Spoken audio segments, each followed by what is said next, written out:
ప్రయత్నం చేద్దాం. సో ముందుగా శ్రీనివాస్ గారు నమస్కారం అండి. నమస్తే అండి. రైట్, మొత్తంగా మొన్న కేసీఆర్ ప్రెస్ మీట్ తర్వాత ఎప్పుడూ లేనిది ఎక్కడా లేనిది విమర్శలు ప్రతి విమర్శలు మాటల తూటాలు పేలుతున్న పరిస్థితి. సో ఏం చెప్పదలుచుకున్నారు ఏంటి? మొట్టమొదట ఐ న్యూస్ వీక్షకులకు, మీకు అక్కడ ఉన్నటువంటి పెద్దలకు, పెద్దలు శ్రీనివాస్ గారికి, మా అన్నకు, అందరికి కూడా నమస్తే.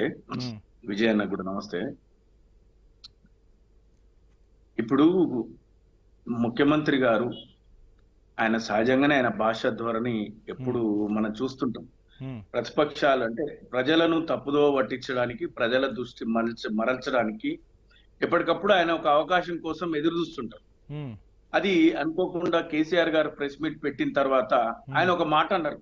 అది కేసీఆర్ గారు ఇప్పటి నుంచి తోలు తీస్తాం అంటే రాష్ట్రంలో జరుగుతున్నటువంటి ప్రభుత్వం గాడి తప్పిన పరిస్థితులలో నీళ్ల విషయంలో కానీ, లేకపోతే ప్రభుత్వ విధానంలో కానీ, లేకపోతే ఇచ్చిన హామీల విషయంలో కానీ ప్రభుత్వానికి కావాల్సినంత సమయం ఇచ్చడం, ఒక 2 సంవత్సరాల పాటు ఏ విధంగా వాళ్ళని డిస్టర్బ్ చేయకుండా నేను వాళ్ళ పాలన మాకు సమయం కావాలంటారు కదా సహజంగానే, రాగానే మేము చేయలేమంటారు. వాస్తవానికి అయితే వాళ్ళు 100 రోజులు సమయం ఇచ్చి 100 రోజులలోనే వాళ్ళు ఇచ్చినటువంటి హామీలన్నీ పూర్తి చేస్తాం అని మాట్లాడిండ్రు.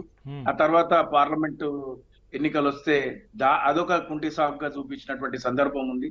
తర్వాత హైడ్రా తీసుకొచ్చారు, తర్వాత మూసీ తీసుకొచ్చారు. ఇట్లా ఎప్పటికప్పుడు తమ పాలన నుంచి ప్రజల దృష్టి మరలించడానికి రకరకాల ప్రయత్నాలు చేస్తుంటారు. ఇప్పుడు మొన్న కేసీఆర్ గారు ఆ మాట ప్రెస్ మీట్ పెట్టిన తర్వాత అక్కడ ఉన్నటువంటి పాలక వర్గంలో ఉన్నటువంటి ముఖ్యమంత్రి గారు, మంత్రులు, ఎమ్మెల్యేలు అందరూ రకరకాలుగా అందరు కూడా చిట్ చాట్లు, సమావేశాలు, పాత్రికేయుల సమావేశాలు నిర్వహించి దానిపైన ఖండించే ప్రయత్నాలు, లేకపోతే ప్రతిస్పందన, ఇట్లా అనేక విషయాలుగా చేసింది.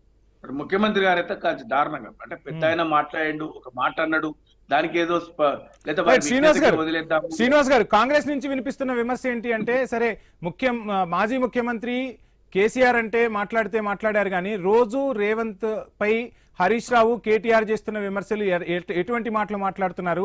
ఒక ముఖ్యమంత్రి చైర్లో కూర్చున్న వ్యక్తిని కనీసం ఆ గౌరవం లేకుండా కూడా వాడు వీడు అని మాట్లాడుతున్న పరిస్థితులు కనిపిస్తున్నాయంటూ కూడా కాంగ్రెస్ నుంచి వినిపిస్తున్న వర్షన్ ఏంటి? అసలు ఈ అంటే ప్రజలకు సంబంధించి చర్చ జరగాలి, ప్రజా సమస్యలపై స్పందించాలి, కానీ నాయకులు వ్యక్తిగత విమర్శలకు దిగటం ఎంతవరకు కరెక్ట్ అంటారు? వ్యక్తిగత విమర్శలకు ఎప్పుడు కూడా పాల్పడలేదు. ముఖ్యమంత్రి గారు చేసినటువంటి వ్యాఖ్యలకే ప్రతిస్పందన ఉంటది. లేకపోతే ముందే ప్రతిపక్షం ఎట్లా స్పందిస్తుందని నాకు అర్థం కాదు. అధికార పక్షం స్పందించకుండా అధికార పక్ష నియామకాల పట్ల గాని, అధికార పక్ష నిర్ణయాల పట్ల గాని దానికి ప్రతిస్పందన ప్రతిపక్షం నుండి ఉంటది, కానీ ప్రతిపక్షమే ముందు మాట్లాడుతుందా? ఎక్కడైనా మాట్లాడదు. దాన్ని వాళ్ళ దీంట్లో కూడా వాళ్ళు ప్రతిపక్షం మీద తప్పులు వెతుకునే ప్రయత్నం చేస్తే మనం ఏం చేయలేము. కాకపోతే వారు దారుణంగా కొడంగల్ సర్పంచ్లకు పాలన పైన దిశానిర్దేశం చేయాల్సినటువంటి సందర్భంలో అది వదిలిపెట్టేసి కేసీఆర్ గారిని, లేకపోతే కల్వకుంట్ల కుటుంబాన్ని, లేకపోతే శపథాలు, నేనున్నంత వరకు రానియ్య, అంటే కాంగ్రెస్ పార్టీలో డెమోక్రసీ ఉంది అంటారు. మరి ఇప్పుడు ఆ డెమోక్రసీ ఏమైందో తెలియదు.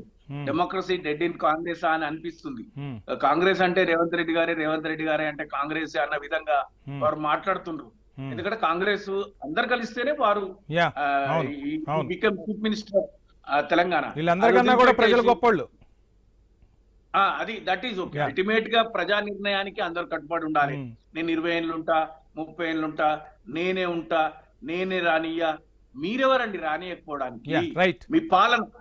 మీ పాలన గనక నిజంగా ప్రజలను మెప్పించి ఒప్పించి మీరిచ్చిన హామీలు ప్రజారంజకంగా మీ పాలన ఉంటే మేము 10 సంవత్సరాలు ఉన్నాం, మీరు వచ్చి 2 ఏళ్ళు అయింది, ఇంకా 3 ఏళ్ళు అయితే ఎట్లాగో ఉంటారు.